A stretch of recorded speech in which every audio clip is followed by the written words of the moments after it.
He was also one of the best friends and correspondents of Albert Pike, who was the head of World Freemasonry for a while and the head of the Scottish Rite of Freemasonry in this country. He established with others the Ku Klux Klan, the branch of Freemasonry known as B'nai B'rith, which the ADL operates out of. And the ADL, folks, for those of you who don't know it, are under intense investigation now for spying upon agencies and departments of the United States government and police departments, and actually stealing records and passing them on to the secret societies and to the state of Israel. So you'd really better wake up out there, and don't give me this stuff that it's the Jews, that it's the blacks, that it's this, it's that. It's not. It's not. Ordinary people like you and me, I don't care what their skin color is, I don't care what their religion is, are just like you and me, and all they want to do is live in peace.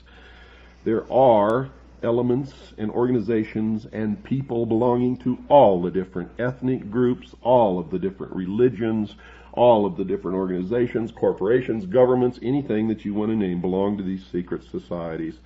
The Jews have been used as scapegoats throughout history. The Freemasonic organization and the secret societies in general are racist. They believe that the races, the white Caucasian races in Europe, Germany, England, are the superior race, are the real Israelites.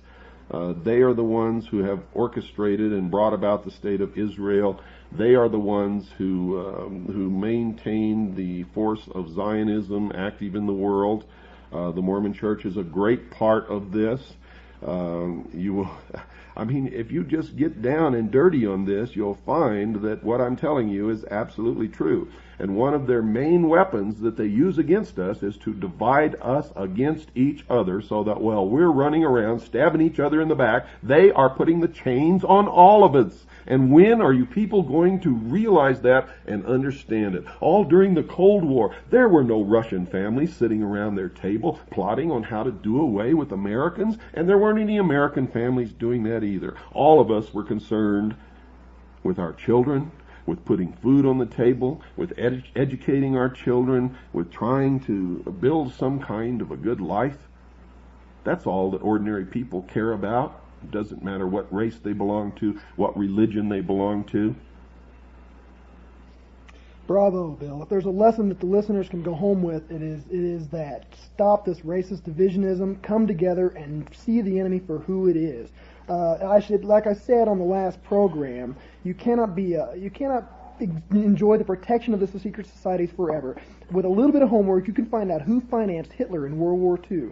And anybody that knows history knows that as soon as Hitler got to where he was at in power, who did he initiate a pogrom against? It wasn't just Jews. He got rid of all the Freemasons who were the window dressing in Germany and in Austria, who put him where he was at and protected his interests. He zapped them. He nuked them. They were gone. They joined the Jews and the Gypsies in the concentration camps, and they were never heard from again. And to this day, many German Freemasons wear a small flower on their lapel in remembrance of that tragic event.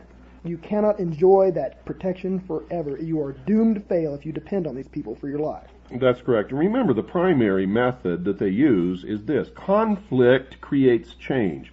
They create the conflict that they know will bring about the solution that they want.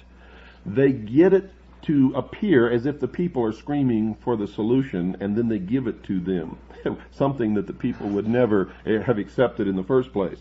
But remember, conflict creates change. They believe in the Hegelian principle of conflict resolution. You have a thesis, an antithesis, and the clash of these two creates the solution to the problem which they've been aiming for all along. Now, you also have to understand that controlled conflict creates desired results or change. So the method of bringing about controlled conflict is to have your people leading both sides of the conflict. So when you talk about Republican or Democrat, forget it. At the highest level, they're both the same. When you talk about populist versus communist or whatever it is, forget it. At the highest level, they all belong to the same organization. When you look around in the patriot movement, Remember, most of the leaders in the Patriot movement are on the same side and belong to the same organizations as the leaders of the secret societies that are trying to destroy this country. The conflict between the two, which they are trying to create now, will ensure the destruction of the Constitution, the Bill of Rights, and then they will step forward with the answer. 1,000 years of peace under the United Nations. But you're going to have to make concessions to get it. You're going to have to give up your freedoms, your individual rights. But they will protect you. If you buy that, folks, you are indeed a fool. Does this confirm what you've discovered in your quest for the truth? It certainly does. It is history repeating itself with empty promises of nirvana and utopia on earth that has never come true, and you always have to be the one to pay for it. Always. It's just, these people do not believe in a fair fight. They do not join a race that they have not fixed. They don't take those kind of risks. Okay, you've got about 10 seconds. If you had the ability to say something to the American people and to the world, what would it be? It would be to wake up, folks. Look, you've got an enemy out there. They're coming together, and there's a convention of Southern Baptists that have come against the Freemasons, meeting in Houston in 15, 16, 17 of June of this year. I suggest that you look into that. That's right, folks, and good night. Thank you, Will, for being our special guest and for putting yourself in danger for all of the rest of our freedoms and for freedom of the world. I, for one, appreciate that. You are my hero. Good night, and God bless you all.